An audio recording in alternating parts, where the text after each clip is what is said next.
I purchased these hyped up, really popular fragrances, so you don't have to. So some of these I did purchase solely based off of the hype. I hadn't really considered them or even necessarily heard about them until they started blowing up. And a lot of times you'll see that over on TikTok. Something will catch on and just blow up and go crazy. We've got a couple of those in here. Others of these I purchased just because I knew that they were going to be something big. They were going to be something that people wanted to know about. And so I was trying to, get some education out there on those scents, because there are a couple in here, actually one in particular, that is a mega huge release that you'll see here in a little bit that we've been waiting for literally for years. So we're going to go ahead and get things kicked off with a couple clone fragrances. This first one is Dumont Nitro Red Intensely / Dumont Nitro Red. Now, of course, I purchased Nitro Red, the original one, first, based off of the hype. It started really blowing up, I think, on TikTok first, and then started working its way over on YouTube as well. And in fact, I was actually late to it. I was seeing it mentioned all over the place, and I hadn't purchased it right away. I held off a little bit. Finally decided I should go ahead and get it, because part of me was waiting for that hype to die down. I wanted to see how long it would go for, and it went for a while, so I knew that I should probably go ahead and try it out. So I'm kind of talking about both versions here. The Intensely version is the one that I actually prefer, and I bought this one, not too long after it was first released. So this is all about the peach, the apple, the melon, the sea salt, and of course the amber. It's very fruity. It's kind of marine, aquatic, salty. And, just has some of that sweet kind of, Rasasi, Hawas, and Victus Aqua type of smell, but it's much more fruity than that, a little bit more sweet, but not to the point where it's overbearing. It's also not sweet like a Jean Paul Gaultier Le Beau either. This doesn't really have like the coconut or the pineapple or that type of summer sweetness. It's more of just a fruity summer sweetness, which I really like. It's not going to be everybody's favorite due to that nature of the scent.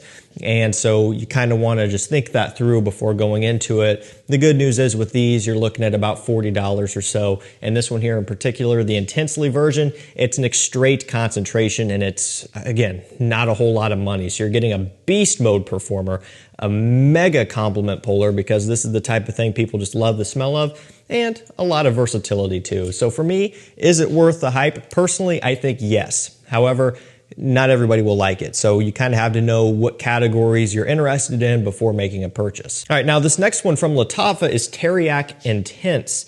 So we got plum, liquor, amber, tonka bean, cinnamon, and saffron. We'll just go ahead and say this real quick. The bottle is awesome. One of my favorite Lattafa fragrance bottles. Actually, it might be one of my favorite clone bottles in general. It's not overly gaudy. It's not like overly out there either, but it just has enough detail to where it looks really cool. My wife said the same thing. The bottle was just sitting out on the counter, and she's like, hey, I like how that looks. It is cool, It's still Middle Eastern looking, but not to the point where it's overbearing. And this still blends in pretty well with the rest of your fragrances in the collection. So this smells quite a bit like Lattafa Kobra. So you're kind of wondering, well, what's the difference here? Same brand. So it ties into that angel share smell a little bit. What I find with this one is that it has even more of like a sweet plum focus, but at the same time, a little bit more of kind of a tonka bean base too. It is still sweet, but I actually find, surprisingly, that Kobra is still a little bit more syrupy sweet. This one, not quite to that level. I find this to actually be a little bit more wearable than Lattafa Kobra, and I think that a lot of other people might tend to agree as well. Still relatively unisex leaning for the most part, just given how it's kind of that gourmand, very sweet type of smell and all of that that's going on here. But at the same time, anybody could pull this off if they like it. For me, this is kind of the replacement to Angel Share. And it's not that I don't like Angel Share. It's not that I think it's a bad scent. I think it's a really good scent. But between those two, I would probably choose this one. And, again, Lattafa, right? So I think that what they probably did was just took a different, iteration of Kobra and then kind of released it as this. Maybe they just tweaked a few things. Maybe this was what Kobra was going to be, but they changed it to a different formula, whatever.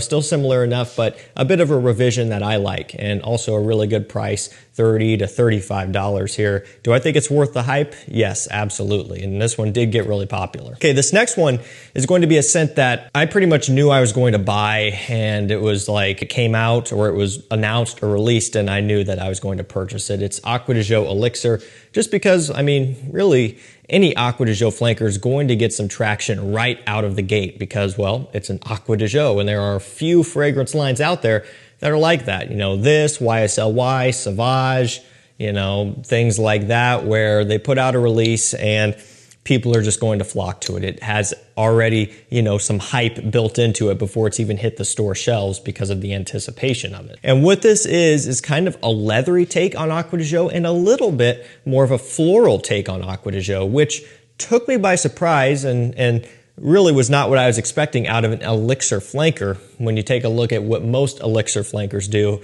it's kind of the opposite. They go darker, heavier, richer, sweeter. Now, we do have a little bit of a darker, heavier Acqua di Gio with the Parfum version, but I was expecting them to kind of go further in that direction, perhaps, but they didn't. They went brighter. Yes, you do get some leather, and that's a new note to the fragrance, but, you know, it's not like a straight up leather scent by any means. Still bright, still citrusy, and again, a little bit floral. I really enjoy this one. It took some time and kind of for me to get used to it, but I do like it. Now, the price is where the hang up is. It's 50 ml, and on discounters, you know, $110, $115, $120 for 50 ml, right? That's a lot of money. It's not going to be for everybody, you know. I think in terms of the scent, it probably would be something most people would like, but that price just doesn't make sense for most people. And so what I would say to you is, if you're a diehard Acqua di Gio collector, you're probably going to end up with this at some point. Whether you think so right now or not, you probably will, because I know I've told myself the same thing. I'm not going to get that, and then I get it. So that's probably going to happen. But if you're somebody who already has Profondo, maybe even the Parfum or the EDP, and you're good with those, then those are probably plenty good. You get way better bang for your buck, better price per milliliter, of course, and they still do a very similar thing very, very well. So this isn't one that everybody needs, but I do like it. Do I think it's 100% worth the hype? Not quite, just due to the price. This next one is Valentino Uomo Born in Roma Intense. It has 3 notes here, but really what you're focusing in on is a little bit sweet, a little bit aromatic, a little bit fresh. So there's a vetiver, there's a vanilla, there's a lavender, and that's what they give you. And that's literally, I mean, it checks off all the boxes. Soapy vetiver, kind of clean and woody. Lavender, aromatic freshness. Sweet vanilla. You're kind of checking off, well, 3 of the major scent categories there and combined into one. And there's more going on, of course. There's, to me, like an amberwood accord in here, which wouldn't be a surprise. And there's some other things too, more of a citrus freshness off the opening, but that gives you a general idea. This is for the guy who just wants to play it safe. You're not looking to impress anybody majorly in terms of smelling unique, but you just want compliments, you want good performance, you want maximum versatility, something that you can wear anytime, anywhere. That is Valentino Uomo Born in Roma Intense. Do I think it's worth the money and worth the hype? Yes to both of those. The price is high, but it will go on sale from time to time. And to me, again, if you're looking for what I just described, it is hard to beat this. All right, now this next one here is going to be Rasasi Hawas Kobra, one of the many new Rasasi releases. And this one is a Louis Vuitton Imagination clone, which is a very popular scent. That is by far their most popular release, and for good reason. It smells amazing. Has a nice tea accord with citrus, some woods, a little bit of musk. This is one that when you smell it, it's just cooling, it's refreshing, it's vibrant. It is so, so good. I love Imagination. I don't love the price. Most people don't. Very expensive, and you can't get it discounted.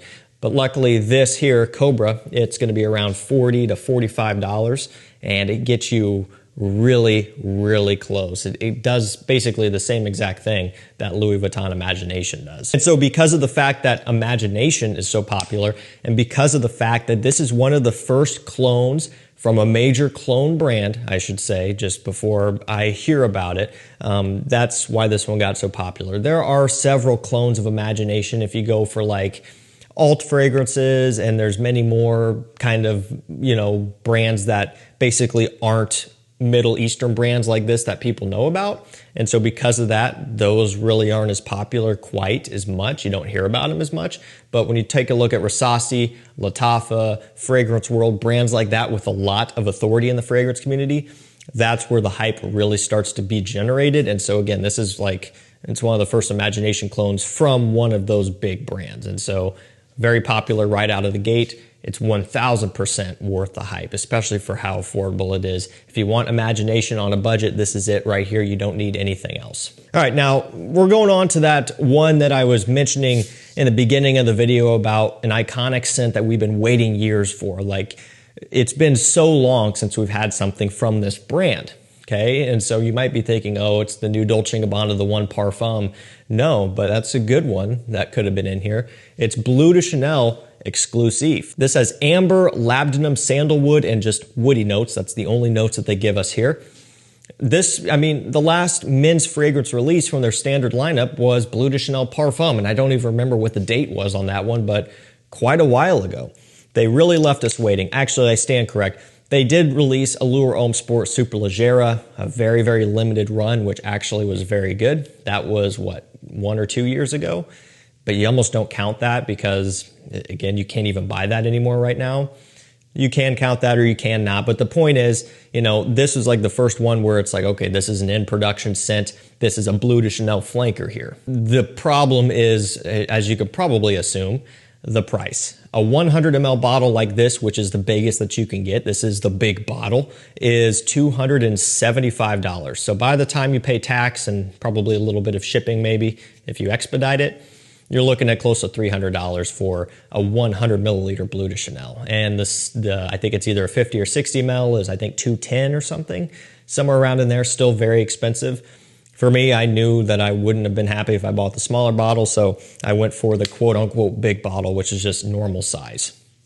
This is much more sweet, much more resinous, much more woody, heavy, and ambery, not in terms of like an ambroxan, amberwood, like fresh ambergris smell, but in terms of like a sweet, smooth, heavy, sticky amber accord here.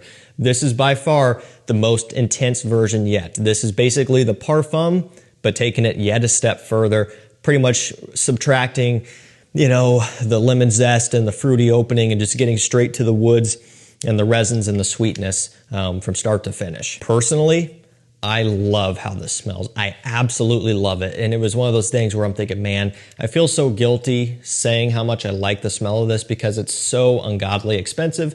And, you know, the only time I featured this really was in that first review impressions video. I haven't really featured any list since then because I know it's just not really something that makes sense because you also can't get this discounted. But for this video, it's a popular one. I had to put it in here. Do I think it's worth the hype?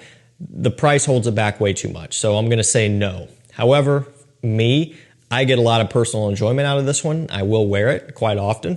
I really like it, but it's not necessary. Plenty of options out there that you can do. One thing I would recommend is like maybe Hugo Boss Bottled Absolute, Boss Bottled Elixir. They're not exactly the same. They're still different, but that kind of labdanum, sweet, resinous, ambery type of smell exists in both of those. And, you know, the Boss Elixir is like $80 to $90. Boss Absolute is a little over $100.